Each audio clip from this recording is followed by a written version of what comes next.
Teleamazonas presenta Hora 25 con el auspicio de...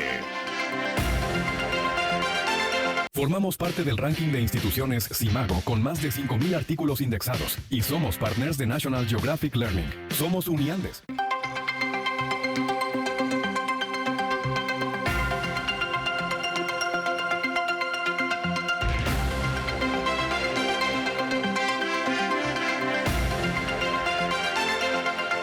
Saludos cordiales, buenas noches, gracias por acompañarnos en Hora 25. El tema del momento en el ámbito político es sin duda la suspensión por 150 días a la vicepresidenta de la República, Verónica Abad. Belén, buenas noches. Andrés, amigos, muy buenas noches. Así es, se trata de un hecho inédito. El Ministerio de Trabajo, presidido por Ivonne Núñez, sancionó a la vicepresidenta de la República, Verónica Abad, con la suspensión de labores y salario por 150 días, es decir, 5 meses. Esto por abandono injustificado del puesto de trabajo. La sanción se da luego de que Abad no llegara el 1 de septiembre a Ankara, Turquía, como le ordenó el Ejecutivo, sino que lo hiciera el 9 de septiembre. Por eso, la autoridad laboral considera que hubo un abandono de 5 días hábiles. Este tema ha generado amplias críticas y hace pensar que hay un trasfondo para evitar que Abad reemplace a Daniel Noboa en la presidencia mientras realiza campaña electoral. Vamos contigo, Andrés, y nuestros invitados. Como bien acaba de señalar Belén, se trata de un hecho inédito, suspender a la segunda autoridad del país. Para tratar este tema nos acompañan aquí en el estudio central de Teleamazonas Melania Carrión. Ella es abogada, analista política y de temas legislativos. Saludo la presencia de Roberto Izurieta, exsecretario de Comunicación. Aquí empezamos y voy a dar la palabra a Melania. Que una directora departamental de un ministerio tenga autoridad para suspender a la vicepresidenta de elección popular, ¿es válido? ¿Cómo explicar? Muchísimas gracias, buenas noches, un saludo cordial a la audiencia también. Para nosotras las mujeres y para quienes conocemos algo de derecho, quienes han pasado por las aulas universitarias, incluso desde los primeros años, podemos decir de que esta es una decisión ilegítima, inconstitucional, ilegal, arbitraria y a todas luces muy a conveniencia del poder de turno. Pero es un tema de género, porque es mujer. Es un tema de género. Para nosotros, Andrés, hay 3 elementos que deben ser considerados. El primer elemento es de que esto es una manifiesta evidencia de cómo se usa y se abusa de las instituciones, de los recursos estatales, de los funcionarios para llevar adelante una agenda política, personal, de carácter electoral, y así hay que decirlo. Pero si es porque que tiene que ver con la agenda electoral. No fuera mujer, si no fuera vicepresidente y fuera un varón, ¿qué pasa? Y ahí vamos con el segundo elemento, en efecto. Es una clara manifestación, además, de violencia política de género. Es decir, esto es una evidencia más, no es la primera, pero es una evidencia más de que ella está siendo víctima de violencia política de género por parte del presidente, por parte del gobierno, acoso, además, laboral en el ejercicio de su cargo. Y por último, Andrés, que no queremos dejar de señalar, esto pone en evidencia el irrespeto a la Constitución, a la ley y a los procedimientos reglados en un Estado democrático. Vamos a ir a eso. ¿Hay algún componente de género y una actitud de ese orden, tal como señala Melania? Pensar en Verónica Abad como una lideresa de los derechos de la mujer es estar realmente muy perdidos. Yo creo en la igualdad de género y he luchado por la diversidad por lo menos 10 y 20 años de mi vida. Entonces conocemos muy bien quienes defienden aquellos derechos que son absolutamente, son la lucha que nos ha llevado a muchísimos de nosotros y nos debe llevar a todos. Alguien que ha dicho y que ha sostenido que la mujer cuando trabaja tiene que ganar menos que el hombre, que no existe violencia de género, no representa los derechos de esa lucha absolutamente legítimo. 1, 2, este es el gobierno que tiene más participación en el gabinete de mujeres de la historia del Ecuador y probablemente creo que es de toda América Latina, aún de gobiernos feministas, es el que más participación de las mujeres tiene. Y decir que es una víctima alguien que se le asigna la función de embajador, que tiene un sueldo probablemente de $18,000, eso es ser víctima o hacerse la víctima. Pero es evidente, Roberto, que hay una persecución política en contra de Verónica Abad. Peor ahora, en campaña electoral, cuando es preciso que asuma la presidencia de la República en caso de ausencia del jefe de Estado. El Ecuador y todos los países, sobre todo América Latina, han tenido históricamente problemas con la figura de la vicepresidencia. Por eso existen países como México, Chile, que no la tiene. Existen países como Perú, que tiene dos, porque generalmente uno de ellos no dura. De hecho, el que asumió la última vez era el segundo vicepresidente. Yo coincido con el artículo de, si mal no recuerdo, el Expreso, de Juan Carlos Holguín, en el momento que se discutía eso, que hace un análisis sumamente profundo, cuál es la solución a este problema, y él y muchos otros están a favor de que no debe existir la vicepresidencia, porque tenemos una historia sumamente Pero, Roberto, compleja. ¿por qué esta decisión, esta suspensión, esta sanción en vísperas de la campaña? Inédito es que en estado de guerra, con los problemas que hemos tenido, la persona, la vicepresidenta, que tiene las funciones que le asigna el presidente y que se le asigna funciones extraordinarias con salarios extraordinarios, en vez de apoyar, no ha hecho sino atacar constantemente al presidente, punto uno. Punto dos, ha sostenido que de asumir la presidencia, ella tomaría medidas que pondrían, por ejemplo, en riesgo la misma dolarización cuando dice, yo bajaría todo. Pero, Roberto, ese es el tema central, entonces. Hay que deshacerse de la vicepresidenta. No. El tema, y para eso hay que utilizar cualquier abuso. No. El tema central es que hacer un análisis que es un problema del presidente es incorrecto. Esto es un problema del país. Esta persona que ha dicho todo lo que ha dicho sobre las mujeres, que en una situación inédita del país, no solo que no ha cooperado, sino que se ha victimizado con un salario de $18,000 mensuales, no ha cumplido sus funciones, critica a quien debe representar, y además ha dicho que de llegar a la presidencia de la República consideraría, y no contestó a la pregunta qué hacer con Glass, y además ha dicho que lo que haría es bajar todos los impuestos en un acto populista, con lo cual arriesgaríamos la dolarización del país. Ese es un problema del país que hay que afrontar. No se le ha inhabilitado, se le ha suspendido. De modo que los argumentos constitucionales sobre cómo se debe llevar adelante una destitución, una salida de un mandatario, no tendrían valor. De hecho, lo tendrían. Veamos qué es lo que nos dice la Constitución. Se le está suspendiendo no por 90 días, se les está suspendiendo por 150 días. En caso de esto ejecutarse, porque para nosotras es una resolución inejecutable, y sí debe ser esto visto por las autoridades llamadas a suspender los efectos, porque no tendría un efecto en un régimen jurídico que respeta la Constitución y la ley. ¿Qué es lo que podemos ver? La Constitución establece claramente que el periodo máximo de ausencia temporal, sea del presidente de la República o de la vicepresidenta, sería de 90 días. Cuando excede de eso, se entendería que hay un abandono definitivo. Y esa podría ser la siguiente intención. Y esa es la siguiente intención, es que está claro, Andrés, está sumamente claro. Pretenden deshacerse de la vicepresidenta, y yo sí quisiera hablar de algo, Andrés. Creo que el país debe superar la etapa en la que nos creemos dueños de la medida y de este feministómetro para decir quién es tan feminista o quién es tan líder de los derechos de las mujeres. Los derechos de las mujeres deben ser defendidos y respetados independientemente de la persona, porque si vamos a empezar a dar y reconocer derechos o a respetarlos en función de si esa persona se alinea o no a la defensa de derechos, yo diría que hay muchísimas personas y autoridades que no deberían tener entonces. Que esto es independiente a que sea hombre o mujer. No, tiene que ver con que sea mujer. ¿Usted cree que hay una persecución por ser mujer? Hay una persecución y es clarísima, y voy a decir por qué. El que se diga que tenemos un gabinete en el que hay bastantes mujeres no es reflejo de nada cuando esas mujeres son utilizadas para vulnerar derechos. Es violencia de género porque además lo que se pretende es callar la voz de una mujer que no lo ha dicho directamente, nuestro invitado lo ha dicho, que porque no se alinea, porque está en desacuerdo, porque no apoya. Entonces lo que se pretende es silenciar una voz crítica, una voz con la que no está de acuerdo en virtud de las medidas que se han tomado dentro del gobierno, independientemente de que estemos de acuerdo o no, Andrés, porque las mujeres no es que aplaudimos las declaraciones de la señora vicepresidenta, las hemos cuestionado. Está claro que ella está viviendo algo que en su momento dijo no existir y posiblemente ella está reflexionando sobre eso. Pero eso no da derecho a que desconozcamos que hay un acto de violencia política de Ok, género. se escogió por parte del actual presidente, Daniel Noboa, a su compañera de fórmula.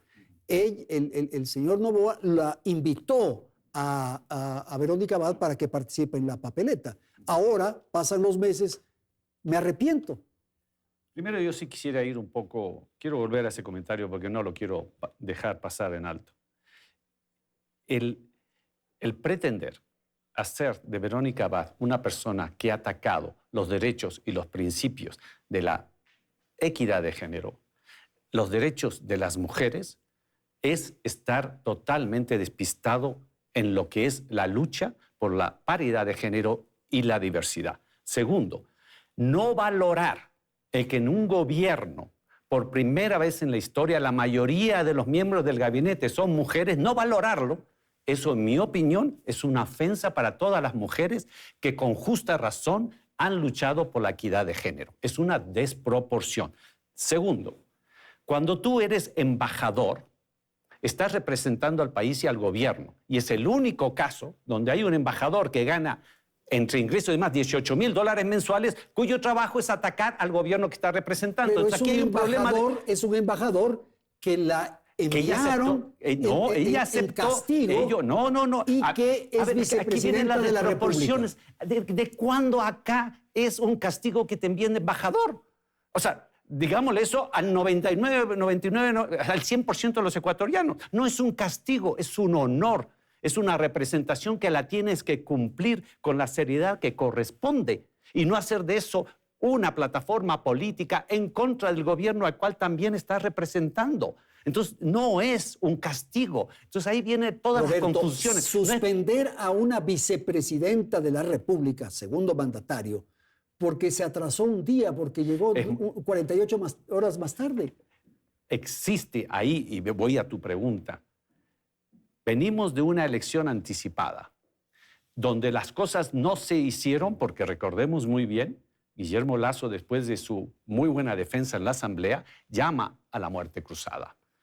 Esto es una elección donde muchos candidatos decidían si lanzarse o no, y la autoridad electoral tomaba la decisión en ese momento si esta contaba o no como reelección. Tomaba o no ese momento que debería haber paridad de género en esta elección, porque el vicepresidente de esta elección, que es la que se terminaba, es Alfredo Borrero, que dicho sea de paso, de los pocos vicepresidentes en la historia moderna del Ecuador, que cumplió una función tan compleja que significa ser vicepresidente. En una historia que existe en el Ecuador, de enorme complejidad en las relaciones de presidente y vicepresidente, donde muchísimos de los vicepresidentes no entienden cuál es su rol. ¿Qué tiene que ver eso con el atraso de 24 horas, señor? Lo que tiene que ver es una persona que ni bien fue candidata, y invito a todas las mujeres a leer la famosa primera entrevista completa de una página en el diario El Universo de Verónica Abad, donde dijo todo lo que pensaba. Entonces ahí comienza el distanciamiento. Y por eso, justamente porque dice esas cosas, hay que mandarla ya. Ese es un problema. ¿De cuándo acá es un castigo que te envíen de embajador? ¡Castígame! Porque dijo eso. Si había estado alineada a las tesis del gobierno, probablemente no le daba esa tarea. Melania. Esto empezó desde la campaña, ¿no? También la mandó seguramente como premio a Estados Unidos para que durante la campaña esté con la comunidad supuestamente promoviendo. Esto empezó desde la campaña y no podemos omitir tampoco ese análisis. Y creo que, Andrés, tú has situado un tema súper importante. No se la está castigando por lo que ha hecho como embajadora en otro gobierno, en otro estado, en otro país. No se la está castigando por eso, se le está castigando por no alinearse, por no ser obsecuente. Porque cuando una mujer no es sumisa, merece, según esos estándares machistas, castigo. Y eso es lo que se está pretendiendo hacer. Veamos solamente algunos elementos de la resolución. Yo quiero convocar a quienes son abogados que revisen la resolución. ¿Qué es lo que denota la resolución? Primero, se la pretende sancionar bajo el argumento de que estuvo más de 3 días sin llegar y presentarse en Ankara, ¿no es cierto? Es primer argumento. Segundo, que recibió del viceministerio un llamado el 27 de agosto, Andrés, el 27 de agosto, una comunicación y que le dicen ahí que tiene que estar antes del 1. Entonces parece que se olvidan de todo lo que significa organizar en el Estado todo un viaje y todo un procedimiento. Sigamos con eso. No tenían forma de sancionarla y seguramente, como suele pasar en este gobierno, se enteraron mucho después de lanzada la pierna, de que no había un espacio legal. Entonces resulta que el Ministerio de Trabajo emite una resolución para crear un procedimiento ad hoc especial para sumarios administrativos, con fecha 11 de septiembre. Y el día 13 de septiembre se sortea ya el sumario administrativo. Es decir, se utilizó todo el aparataje estatal para armar toda esta estrategia para poder llegar a esa resolución. Cuando ya se habían agotado otros afanes, otros intereses. Cuando no pudieron dejar de hacer este ejercicio de suspensión, en efecto, o de licencia, o la obligación de que tenía de que pedir licencia, porque ya nos dijeron que inclusive no tenía que pedir licencia, no nos olvidemos, que nos dijeron que por ser elecciones extraordinarias no tenía que pedirse licencia. Cuando todos los analistas y quienes mínimamente hemos leído el Código Electoral dijimos no, eso no aplica y la sentencia de la Corte no es para eso, ¿qué es lo que hizo inmediatamente? Buscar otra estrategia. Vamos a ir a un corte comercial, enseguida volvemos y empezamos con Roberto Izurrieta, el siguiente segmento de Hora 25.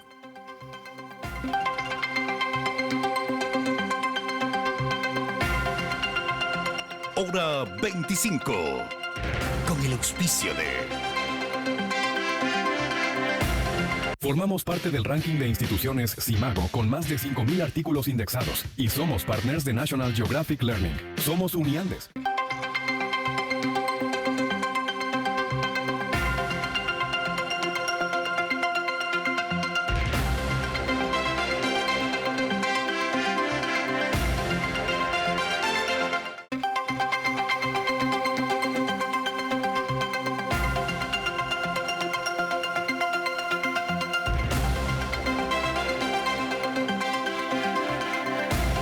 Vamos entonces a continuar sobre el tema vicepresidenta de la República, como me había comprometido. Le doy la palabra a Roberto. Es evidente, Roberto, que en el transcurso del tiempo, porque la relación se dañó, por las circunstancias que hayan sido, nunca se dijo exactamente lo que ocurría, el gobierno llevó adelante una ofensiva para deshacerse de Verónica Abad. Y para eso recurrió a una serie de argucias y de argumentos y tal. Ahora utilizaron quizás el más elemental de los argumentos. Los periodistas siempre buscan una primicia y dicen, ¿cuál fue el problema? Yo te doy la primicia. El artículo, la entrevista de Verónica Abad en el diario El Universo cuando fue candidata, cuando dijo que no existía abuso con las mujeres, cuando pedía y sostenía que una mujer que tiene hijos tiene que ganar menos que una mujer con hijos porque trabaja menos, porque ocupa tiempo en su hogar y muchas cosas más. Ahí comenzó un distanciamiento que se trató de manejar políticamente, pero constantemente ella seguía manteniendo, no entendía y no entiende lo que significa ser vicepresidenta de la República. Esto es las funciones que le asigna el presidente. Y el presidente le asignó una función muy honorable, de enorme representatividad y muy importante. Una y utilizó esa posición. Utilizó esa posición al jefe de Estado en caso de ausencia. Entonces, si es que Andrés, entonces la única función del vicepresidente es esperar la ausencia del presidente. No. La función es la que le asigna al presidente. El presidente le asigna, acuerdan y utiliza esa función de total privilegio. Función muy importante, con un salario de más de $18,000 mensuales para victimizarse y llevar una lucha política en donde además ha anunciado de ella llegar a la presidencia, eliminaría los impuestos, eliminaría un plan económico que pondría en riesgo la dolarización y además no puede contestar porque claramente hay una relación que ella debe clarificar en lo que respecta a Glass. Entonces hay un componente político, ella obedece a una agenda distinta y en tal virtud se produce este choque con el presidente. Y volvemos a lo mismo, Andrés. Está claro que no la sancionan por no haber concurrido 3 días a donde le destinaron. No, podría haber cualquier argumento para suspenderlo. Entonces vamos a situar eso. Está claro que por eso no la sancionan. La sancionan porque ha discrepado con el presidente, porque no se ha alineado y porque no es conveniente que ella se quede cuando el presidente tenga que pedir licencia. Estando todos en esta mesa claros con eso, porque está clarísimo cuál es la motivación, nosotros sí tenemos que decir que nos preocupa severamente esto.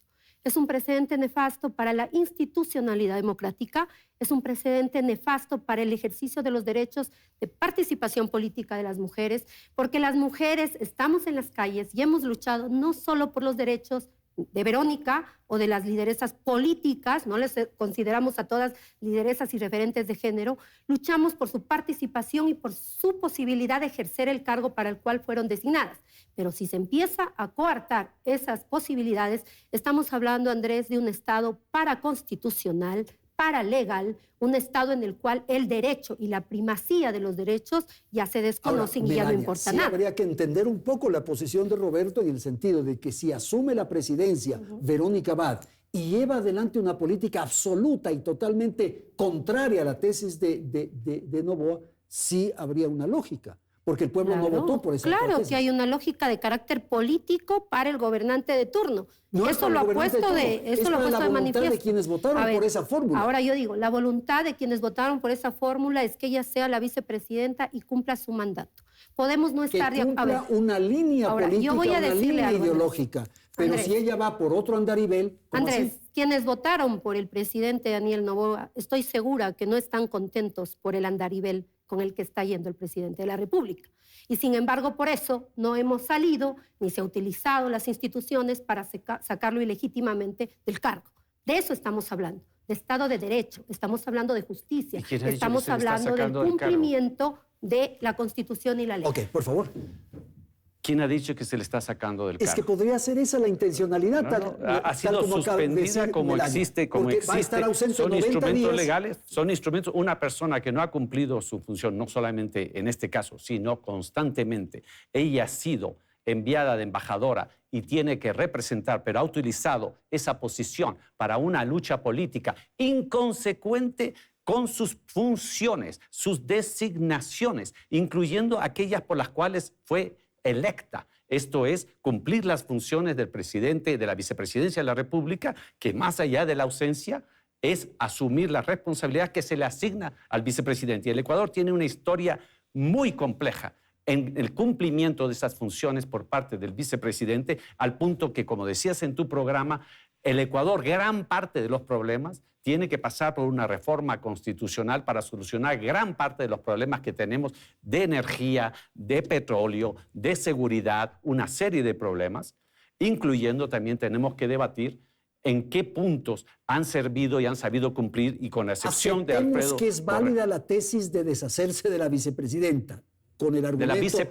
la función de la vicepresidencia, la función de la vicepresidencia, perdón la redundancia, la función de la vicepresidencia funciona, Oye, perdón la redundancia, Roberto, cuando cumplen sus funciones. Aceptemos ¿Y que cuáles sí, son hay sus que deshacerse funciones? de Verónica Pero Abad, cuando pero alguien no está utilizar el argumento cumpliendo, cuando de que alguien no asistió cuando a alguien no su está sitio de trabajo. cumpliendo sus funciones, alguien no esa está, se le funcionaria hace del una Ministerio serie del de Trabajo amonestaciones. es poderosísima. Lo puede suspender al presidente de la República. creo. ¿Por Claro. qué? Porque se Porque atrasó, ¿quién nombra se a quién? atrasó un día el trabajo. Perdóname, no pero timbró ¿quién la nombra? tarjeta. El ministro de Trabajo está asignado por el presidente. Sí. Eso es pensar en Hilar muy algo fino. que no va. Exacto, es Ya, hilar muy fino. pero- Lo de fondo pero sigue siendo lo mismo. esa La tesis gente, de que es nombrada el por el querer presidente. el querer politizar o personalizar, decir que es personal un problema, Es y que personal. solamente político. No, es político de fondo. Sería absolutamente irresponsable, inconsecuente permitir que una persona asuma la presidencia de la República, que tiene una agenda que lo ha dicho en los derechos que aparentemente tú defiendes, que esto es los derechos de las mujeres, la paridad y la equidad de género y la diversidad. Cuando existe atrás de eso una lucha legítima y existe por primera vez un gobierno que ha nombrado la mayor cantidad de mujeres en el gabinete, y eso se Gracias, subestima, pero por el contrario se victimiza a una persona que Ok, tiene una vamos a responsabilidad terminar de este $18,000. segmento. Melania, por favor. Yo lamento muchísimo que se pretenda reducir una agenda de género a que simplemente existan mujeres en el gobierno. En el gabinete. Es importante que existan mujeres en el gabinete y nosotras mismos felicitamos cuando este gobierno se inauguró con un gabinete paritario. Pero no es solo eso, es cumplir con coherencia con lo que dice la Constitución y la ley. Y lo que nos preocupa acá es que se está sacramentando desde el primer personero, desde el gobierno nacional, esta tesis de que cuando es político no requiere ser jurídico.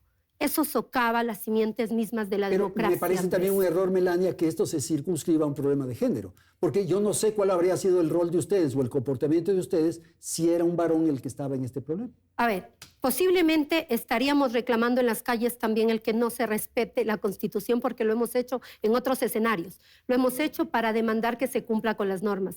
Quiero dejar un último mensaje, Andrés.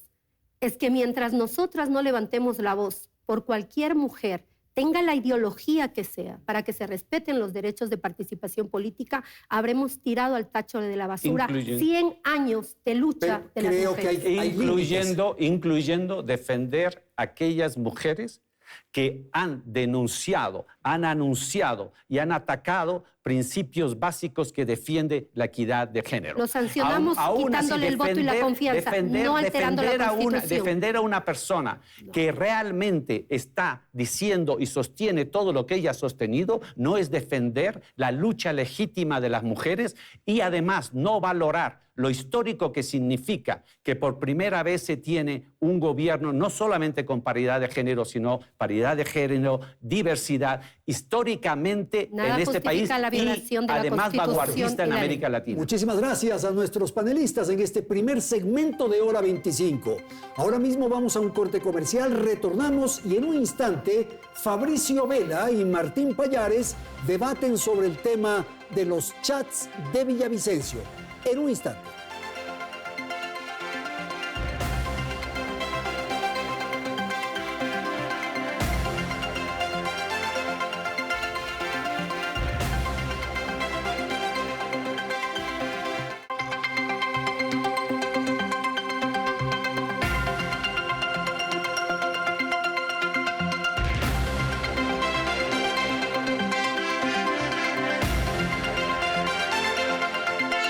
Gracias por acompañarnos. Seguimos en Hora 25.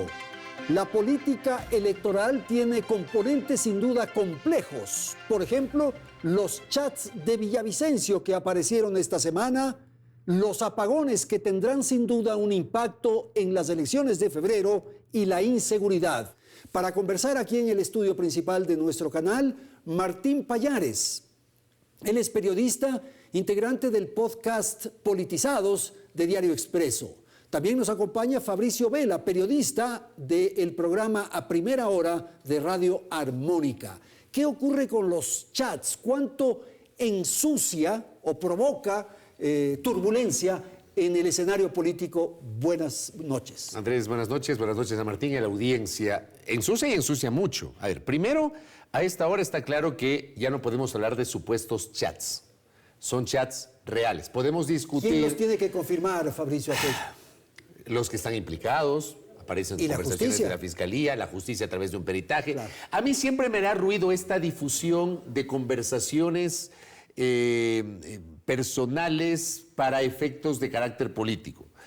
Pero no nos enfoquemos solamente en el mensajero, sino analicemos el mensaje y lo que se ha difundido en las últimas horas, que realmente termina siendo muy comprometedor. Yo creo que hay autoridades, hay políticos, hay colegas que le deben una explicación al país sobre el contenido de esas conversaciones.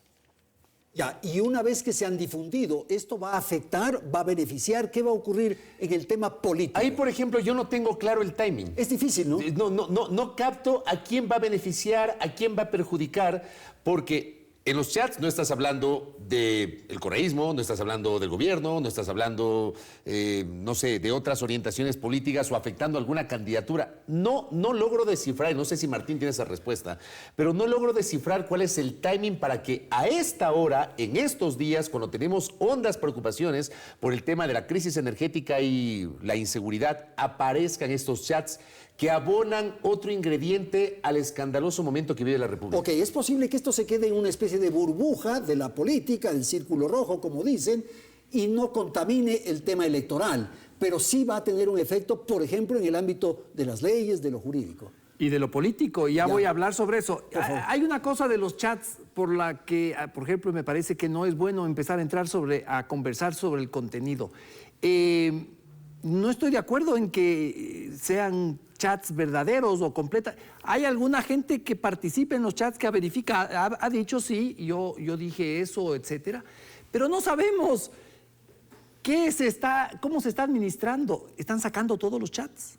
Ah, no, pues. Entonces, si no hay un organismo que nos garantice cómo se administra esos chats no funcionan. O sea, solo toda la verdad es la verdad. Aquí no hay verdad por pedacito. Entonces, si no tenemos todo, no tenemos nada, ¿ya? Entonces, ahorita le están dando duro a fulano, mañana a sultano, pero no sabemos qué se guardan, pues, o sea... Bueno, pero el que tiene los chats supuestos, digámoslo así, lo que hace es difundir para sacar una ventaja. Y los va a difundir aquellos que le benefician, pues los otros los va a hacer a un lado. Por eso, pero por eso mismo, eso le quita validez a este ejercicio. No es como en otros chats que ha sido la Fiscalía, que se ha respetado una cadena de custodia, que ha habido un perito, el que sale. Esos chats están en formato HTML, que es de internet, de página web. Eso tú le cambias un código y puede cambiarse la hora, por ejemplo, o cambias un nombre por otro y son cosas que ni nos damos cuenta. Entonces, si no existe la garantía de un peritaje, de un organismo que no podemos dar por hecho. Yo estoy seguro de que todos esos son reales, los que han salido. Sí. Pero mientras no tengamos todo, no tenemos nada. Bueno, entonces ahora sí podría ser esta la ley de la selva y vamos a estar salvajes todos. Y entonces saquemos también los chats y las computadoras de Glass y saquemos las conversaciones y saquemos de Pepito, todo. Y saquemos todo. Pero es que yo coincido con Martín en lo que dice y yo incluso a lo largo de esta semana en mis espacios expresé algo parecido. O sea, dejemos el show a un lado, ya, dejemos esta burda difusión de ciertos chats, porque en esta parte yo coincido con Martín. ¿Cómo sabemos que están todos? Ya, porque hay unos que utilizan, que sacan ciertos chats para sostener una narrativa. Los otros sacan otros chats para sostener su propia narrativa. Pero que saquen todos y que hay un ejercicio de transparencia. Yo, por ejemplo, yo sí creo que a esta hora... la señora fiscal general del Estado, la presidenta del Consejo Nacional Electoral, el colega Cristian Zurita, deben contarle al país su versión sobre las cosas para tener un entendimiento. Siento que la señora fiscal le debe una explicación al país. ¿Y sabes qué? Por lo menos en esto deberíamos tener un mínimo de unidad de criterios en que como sociedad puedes o no apoyar la gestión de la fiscal, puedes estar o no de acuerdo con sus ejecutorias, pero creo que al unísono deberíamos pedirle a la señora fiscal: explíquenos en qué consiste esto. Ahora, Fernando Villavicencio está muerto. Fue víctima de un asesinato. De modo que ya la víctima queda a un lado y más bien aparecen los chats que van a ser beneficiados, van a ser medrados por quienes están atrás de esto. Pero por supuesto. Entonces, ¿qué pureza hay sobre este tema? El tema es que nadie te garantiza eso. ¿Y nosotros, los medios, prestándonos para eso? Nadie te garantiza eso. Pero le abono otro ingrediente. A ver. No que el teléfono de Villavicencio le habían arrojado al río Tomebamba. No que habían entregado el contenido de los chats del teléfono de Fernando Villavicencio al FBI. Ya, no que estaba en una cadena de custodia. ¿Cómo es que actores políticos, actores mediáticos accedieron al contenido de esas conversaciones? O sea, el teléfono de Villavicencio es más poderoso que el guante de Thanos. O sea, no lo entiendo, de verdad. No comprendo por qué. Y otra cosa más. Nos hemos perdido de un tema de fondo, siendo importante el tema de los chats. Nadie habla e insiste en la necesidad de que en este país se sepa la verdad sobre la autoría intelectual del asesinato de Villavicencio. ¿Quién mató a Villavicencio? Porque aquí también pasó de agache el hecho de que detuvieron a 13 personas y mataron a 7 en las cárceles, a 6 en Guayaquil y a 1 en Cotopaxi. Aquí, como tenemos memoria corta, nos olvidamos. Nadie se acuerda de demandar transparencia en la investigación y llegar a la verdad de quién es el ejecutor intelectual, esa mente que mandó a matar a Villavicencio. Ok, Martín, por favor. A ver, yo sí creo que esto es un gran operativo político y de lavado de imagen. Aquí lo que se está haciendo, y está clarísimo, es derrumbar la imagen de la fiscal, uno. Eso es lo que pretenden inicialmente. O lo que se está produciendo, digamos que no lo pretenden, pero se está afectando la imagen de la fiscal. Esto puede dar paso a que se reinicie el juicio a la fiscal. O sea, aquí van a ver los argumentos para que en la asamblea ya digan que hay que enjuiciar. Están cultivando, calentando argumentos para que se nuliten las cosas que ha hecho la fiscal. Luego, está la idea de derrumbar a la imagen de Fernando Villavicencio. Fernando Villavicencio era el gran cuco del correísmo. Bueno, pero él ya está muerto. Quizás ahora lo que sí les preocupa, por ejemplo, es lo que decía Fabricio, que se descubra quién fue. Sí, estoy de acuerdo, estoy de acuerdo con Fabricio. Con Pablo Muentes, ¿qué pasa con él? Hay que protegerlo, ¿qué pasa? Estoy completamente de acuerdo con lo que dice Fabricio y además llega justo cuando las investigaciones estaban activándose. Pero para el correísmo es fundamental derrocar la figura de este fiscalizador de ellos. O sea, si a alguien le tenían pavor, si alguien era el cuco y que había sembrado una serie de sombras sobre su honestidad, era el señor Villavicencio. Entonces, echarle lodo ahorita que no puede defenderse es perfecto, porque en la asamblea le tenían terror. Cuando Fernando Villavicencio pedía la palabra, había un ruido en la asamblea, las mesas. Era por el miedo que le tenían. Entonces ahorita, bacán, saquemos de la madre a este y que quede ya mal. También hay un intento que yo veo atrás de todo esto por afectar a la prensa que fue crítica con el correísmo. Entonces, me parece que es un operativo que abarca un montón de cosas. Puede ser que quienes lo estén exhibiendo no quieran hacerlo, no sé. Pero ese es el efecto. Entonces, aquí hay beneficiarios. Sin duda. Aquí hay beneficiarios. O sea, nadie lanza una cosa tan potente si no es con una... Exactamente. Afán, con un propósito de beneficiarse. Entonces, también destruyes el legado de Metástasis. O no destruyes, pero o lo normalizas, ¿no es cierto? Lo haces como parte de esto. Metástasis y Purga. Donde Purga, ahí aparece Muentes, en Purga. Ahí aparece Muentes y ahí puede estar siendo beneficiado él. No sabemos, porque no sabemos cuál es el origen de los chats, no sabemos mayor cosa. Pero de que hay efectos y yo medio que puntualizo estos. Bien, hay otro tema noticioso de esta semana que tiene que ver con los apagones. Ya se dispone por parte de las autoridades un racionamiento de 10 horas. Escuchemos y le demos la bienvenida a Belén. Los apagones han generado un severo impacto en la economía y en el empleo. Según el Comité Empresarial Ecuatoriano, las pérdidas en ventas suman ya 4.000 millones de dólares. Negocios han tenido que cerrar y en algunos casos prescindir de personal, aunque de esto todavía no hay cifras. Y por supuesto, este tema también pasa factura en la arena política. El propio presidente de la República está consciente de aquello. Escuchemos lo que dijo hace 2 semanas al respecto.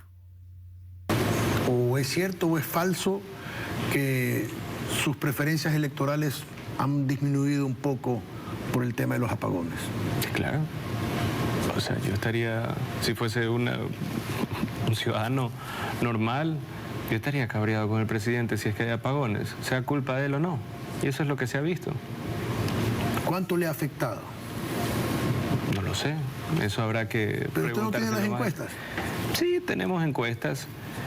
Sí ha afectado, pero la gente está, más que yéndose por otra opción, es resentida con esta opción. La gente está buscando una razón para volver a confiar en este gobierno y nosotros se la daremos. Este tema ha hecho que el presidente, hoy también candidato, reduzca sus niveles de aprobación y credibilidad. Según la encuestadora Perfiles de Opinión, al mes de octubre, Daniel Noboa tiene un 42,07% de aprobación y un 55,83% de desaprobación. En cuanto a la credibilidad, solo el 41,25% de los encuestados confía en su palabra. La desaprobación del mandatario se ha incrementado así 3 puntos entre julio y octubre. Este tema para los otros candidatos, en cambio, representa una oportunidad para desarrollar propuestas, posibles soluciones, acciones a ejecutar y equipo que podría trabajar en este tema. Si Noboa logra resolver la crisis de los apagones para diciembre, podría mejorar sus números y convertirlo en un espaldarazo para su campaña, restando así la posibilidad de que otros candidatos destaquen. Bien, vamos a iniciar entonces este siguiente segmento del programa sobre los apagones y el impacto político. Simplemente una corrección, dije 10 horas. Lo correcto es decir 8 horas es lo que se anuncia por parte del gobierno. El candidato presidente y los apagones, por favor. Coincido con la parte última del reporte de Belén. ¿Por qué? Porque este país es un país de memoria corta. ¿Tú crees que si se logra resolver, sin duda, mejora? Sin duda. A ver, volvamos a la propia elección del año pasado cuando gana Noboa. Entre el domingo del debate, que fue domingo 13 de agosto, y el domingo 20 de agosto, tú tenías al domingo 13, el día del debate, Daniel Noboa Sin llega, según varias mediciones, llega con 3%, 2-3%. 4 máximo. Ya. El hombre pasa a la segunda vuelta electoral con 23%. Es un fenómeno extrañísimo. Ya, yo hasta ahora, yo no he encontrado un fenómeno similar. Ningún científico social ha podido explicar. Nadie. Tienes un montón de gente que te dice, bueno, Los que las jóvenes, redes, que la esposa, el debate, que el cartón. YouTube, que el TikTok, que el cartón, que no sé qué. Tienes un montón de gente que te analiza eso. Nadie se pone de acuerdo. ¿Por qué traigo a colación esto? Porque esa es una muestra de que a una semana de la elección las cosas pueden cambiar o puede pasar un factor como el del año pasado, que justamente significó un viraje del proceso electoral, que fue el asesinato de Fernando Villavicencio. Dicho esto, además, la memoria del ecuatoriano es frágil. Aquí nosotros nos olvidamos al día siguiente de lo que pasó ayer. Ya el escándalo de hoy terminó enterrando el escándalo de ayer y el de mañana terminará enterrando el de hoy. Entonces, si yo veo que en este momento todos estamos indignados por el tema de los apagones, no podemos trabajar, es un dolor de cabeza para todos, a mí mismo es un dolor de cabeza hacer mis programas porque tengo que ir de lado a lado tratando de ver dónde hay energía eléctrica, ya, uno está indignado y tú tienes un país molesto en este momento.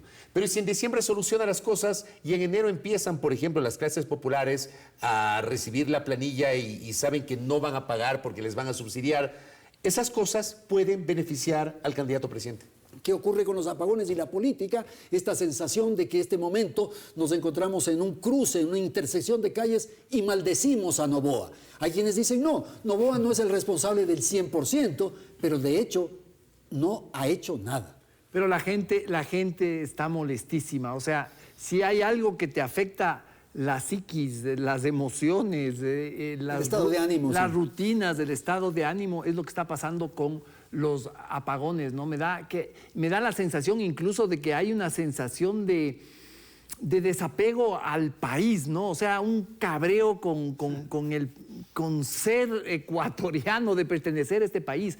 Pero también coincido con Fabricio que en este país regresa la luz en diciembre y más bien el pueblo va a felicitar a Noboa cuando él fue responsable de no haber hecho nada. Clasifica al Mundial y estamos ya... No, pues si clasifica al Mundial ya ni qué hablar. Pero yo no sé si esto, me parece que esto es tan profundo y entra tanto en nuestra psiquis de que si esto no va a quedar flotando en el estado de ánimo. Hay una cosa, Andrés, de lo que yo he escuchado de expertos de encuestas de eso y esto, la votación, o sea, los partidarios o los votos, potenciales votos de Noboa, se están yendo precisamente a Luisa González. Entonces... ¿Tú crees eso? Perdón. ¿Tú crees eso? Yo sí puedo creer. ¿Tú crees que votantes de Noboa van a votar por Luisa González? ¿Y por qué no? ¿Y por qué sí? Porque tal vez ella sí representa ilusoriamente como una cosa de solución, ¿no? Hay todavía este espejismo de Rafael Correa tiránico mandando a arreglar todo de un carajazo. Y esa gente se está yendo. Entonces yo he escuchado... Desencantada del presidente Noboa. Claro, claro. Y yo no creo que el anticorreísmo brutal siga con... el anticorreísmo duro siga con Noboa, ¿no? Pongamos entonces aquí una nota de Belén sobre la tercera vía, la tercera nota de Belén, que nos permite justamente realizar una continuación del diálogo sobre aquello que está señalando Martín y de alguna manera también Fabricio, que puede en un momento dado ocurrir que no sea ni el uno ni el otro, sino el que aparece por abajo. Vamos entonces con Belén. Si bien todavía es pronto para descifrar lo que ocurrirá el próximo 9 de febrero, algunos encuestadores ponen como los favoritos hasta el momento a Daniel Noboa y Luisa González. Sin embargo, siempre existe una tercera vía, aunque el resto de candidatos no llegan ni siquiera al 10% de intención de voto y muchos no tienen ni el 1% de conocimiento en la población. Debajo de Noboa y González está Jan Topic, pero sus números todavía siguen siendo bastante bajos. Y detrás de él está Leonidas Issa. Dos tendencias políticas completamente diferentes. lo que sigue demostrando la polarización en la que vive el país. Esta es una elección en la que nuevamente un outsider dará la sorpresa como en su momento lo hizo Daniel Noboa. Bien, entonces tenemos ya este otro elemento que es la tercera vía, que es un poco la continuación de lo que hablamos. Hay opciones para, tal vez no el clásico outsider, pero sí ni el uno ni el otro. A ver, ¿quién podría ser un outsider en este No hay el proceso? clásico outsider en este momento. Tú tienes candidato a presidente, tienes candidata de Revolución Ciudadana, que tienen su voto duro. Habrá que ver si este proceso electoral logran romper ese techo de concreto que ellos mismos se crearon, me parece a mí, por esa actitud tan cerrada en el discurso de varios de sus líderes, empezando por el expresidente Correa, que no permiten aglutinar nuevas opciones. Tienes la candidatura de Topic. Lo de Topic está en suspenso, depende de una decisión del Tribunal Contencioso Electoral. No creo que haya un crecimiento más allá de alguna expectativa sobre la votación de Pachacutic, de Leonidas Sisa, que además siento que en las últimas semanas como que ha bajado un poco, no le he visto haciendo campaña. ¿Qué pasa con Henry Cucalón? ¿Qué pasa con Carlos Rabascal? ¿Qué pasa con Andrea González? O sea, yo no veo en este momento un outsider, porque además, ¿qué es el outsider? Outsider era Topic en la elección pasada, ¿ya? Un personaje que por primera vez irrumpía en la arena política. ¿Quién es el outsider? Outsider era Correa en 2006. Claro. Hoy, ¿quién puede encarnar esa figura? Tal vez no de outsider, pero sí aquel que pueda capitalizar eventualmente este momento. Sí, que yo creo que además va a tener un punto de inflexión en la calificación o no de la precandidatura de Jean Topic. Para mí, ese es un elemento que va a terminar marcando este momento político. Ok, Martín, entonces volvamos a los apagones y esta tercera vía que estamos planteando, y es el hecho de que muchos están medrando de los apagones, se están beneficiando de los apagones y están más bien como satisfechos, como contentos de que haya los apagones, porque de ese modo puedo beneficiarse. ¿Esos son los correístas? Obviamente. ¿Que se están viendo allá esos votos? Porque ellos tienen algunas cosas que les ayudan, ¿no? Ellos tienen, puede ser que sea falso y puede ser que las presas que hicieron estaban mal, porque en realidad de las ni sé cuántas que inauguraron, solo 3 funcionan más o menos bien. Pero bueno, ellos tienen este discurso de que nosotros hicimos que sobre energía eléctrica, la gente puede verlo bien. Yo sí creo que ellos son los que se están beneficiando de esto. Y están solazándose de los apagones. Y están solazando. Sin pensar en el dolor, en el sufrimiento de la gente, en las pérdidas económicas, en fin. A ellos lo que les interesa es recuperar el poder. Y sobre la tercera vía, no nos olvidemos que más o menos a estas alturas de las elecciones anteriores, Daniel Noboa creo que tenía 4%. Eso es lo que dice Fabricio. Entonces, y de repente... Bueno, y Rafael Correa en la primera elección, igual. Tenía bajísimo... Sí, pero él fue creciendo. Él ya fue creciendo. Roldós, que era el favorito, cayó. Durante un año, León Roldós lideró la intención de voto. Hizo binomio con Ramiro González. ¿Se acuerdan la alianza de la Red Ética y Democracia con Izquierda Democrática? Un año. Resulta que terminó 4º o 5º León Roldós. Y Correa fue poco a poco. Pero no un fenómeno como el de Noboa, que en una semana creces 20%. No, eso es extrañísimo. Y bueno, Lasso de alguna manera también en la segunda vuelta logra superar a Andrés Arauz significativamente. Pero él había estado trabajando por su candidatura ya una candidatura antes, una década antes, entonces... Pero lo de Noboa fue, yo coincido con Fabricio, o sea, no nos explicamos, porque tampoco es que lo que haya dicho en el debate era extraordinario. Era extraordinario. Dijo que el problema no hay que preocuparse de la generación, sino de la transmisión. La paradoja es que ahorita el pobre no puede dormir por la generación. Ahora, ¿qué te parece este planteamiento que yo formulo? Que el mejor aliado que tiene Noboa es Rafael Correa, porque frente a Rafael Correa, muchos que están en la otra parte, en la otra orilla del debate, bueno, le perdonan todo, le aceptan todo, le justifican. ¿Por qué? Porque de alguna manera aparece como el contendor de Correa. Sí, pero hay... O sea, en otras circunstancias Noboa no duraba, pues, hermano. Estoy una de acuerdo. Manifestación, una protesta. Estoy de acuerdo, pero también es cierto que Noboa en un momento quiso posicionarse como el gran anticorreísta, y eso también, si uno ve, ya no se nota. Y yo escribí una columna que decía que se sacó el traje de de anticorreísta, porque él nunca fue un anticorreísta, él no tiene una historia de anticorreísta, nunca la luchó, nunca dijo nada, nada en el pues tiempo de invitaba Correa. a las asambleístas correístas. Se fue a Moscú a pasar chévere con las asambleístas correístas, Claro.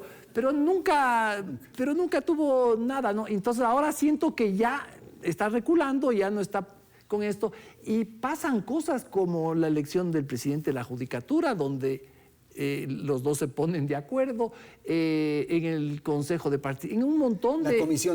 La comisión de bases extranjeras.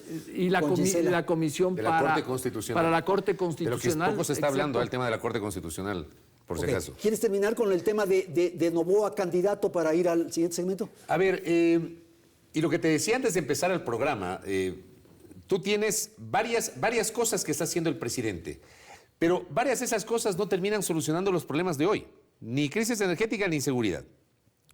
Acaba de enviar una reforma constitucional para reformar 2 artículos de la Constitución, creo que es el 33 y el 51, y quitar a los privados de la libertad de los grupos de atención prioritaria.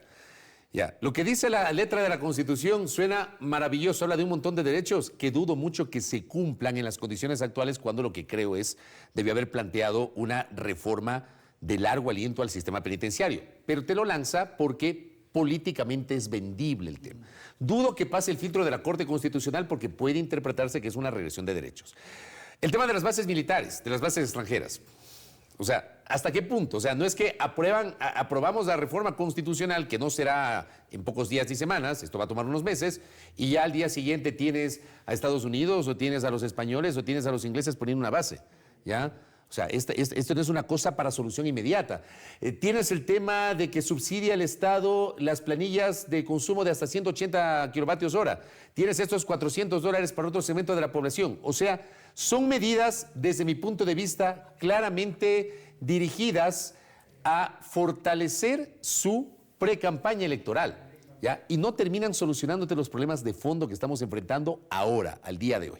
El tema de manejo de estos asuntos legales o constitucionales, ¿crees que le da beneficio electoral, político? Si tú escuchaste el debate en la Asamblea Nacional del proyecto de ley energético que se aprobó hace pocos días, nadie estaba de acuerdo, con excepción de la bancada de gobierno. Nadie estaba de acuerdo, pero votaron por unanimidad. Hubo votación unánime. ¿Por qué? Porque la Asamblea dijo, ok, no soluciona nada, no estamos de acuerdo, pero vamos a votar para no darle el discurso al presidente de la República que diga que la Asamblea no le dio chance para solucionar. Yo veo en esa línea. Si mañana pasado la Corte no le da paso a esta reforma constitucional, la Corte le hace el juego a los delincuentes. Sí. Y sostienes un discurso político. Martín, sobre este tema, por favor. Yo creo que el tema de las bases fue completamente electoral, para colocar en una situación incómoda, ponerle en una situación incómoda al correísmo. Ahora no sabemos en qué va a terminar eso. Ojalá no termine de una forma irresponsable, porque si se abre la puerta para las bases, claro, la gente se entusiasmó, sí, claro, les pareció chévere porque venían los gringos otra vez, pero eso ya puesto en el papel, si la próxima que gana es Luisa González, podemos tener ahí bases rusas, chinas, ucranianas, ucranianas no, pero venezolanas o hasta nicaragüenses. Ahí le tenemos al comandante Daniel Ortega con una base. Entonces, también es como delicado, ¿no? Es delicado, sí, y todo por el tema electoral, no por una visión de Estado. Vamos a terminar, estamos ya en los últimos minutos. ¿Cómo va a ser esta campaña, Fabricio? ¿Va a ser campaña en las redes sociales, en el TikTok? Claro. ¿Vamos a estar también en las plazas? ¿Van a haber caravanas? No. ¿El debate cómo va a ocurrir? En fin, a ver. A ver, el debate va a ser una broma. Perdóname, el debate de primera vuelta es una broma. Vas a tener 15 o 16 candidatos. 2 segmentos, 2 divididos partes. en 2, y va a ser una cosa, pero inmanejable.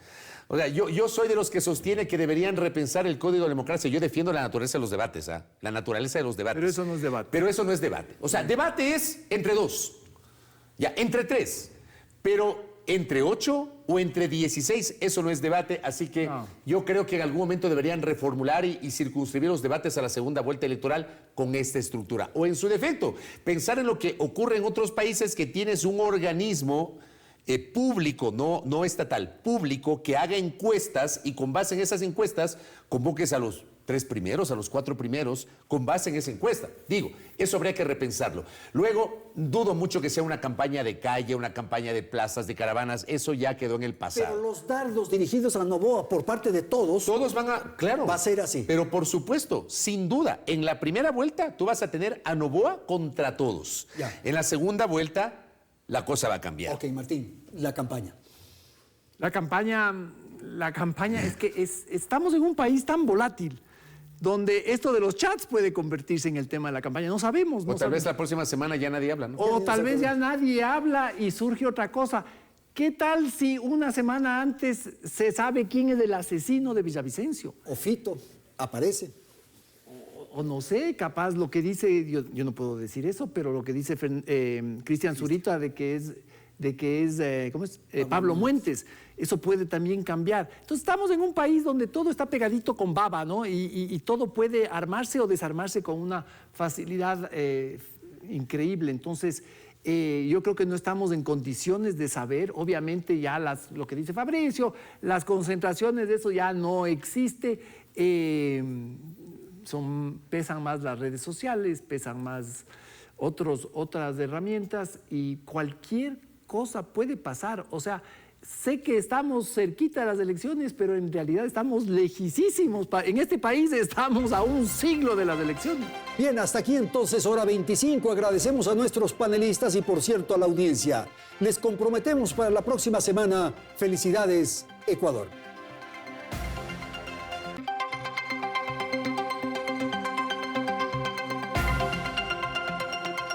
Teleamazonas presentó Hora 25 con el auspicio de... Formamos parte del ranking de instituciones Simago con más de 5,000 artículos indexados y somos partners de National Geographic Learning. Somos Uniandes.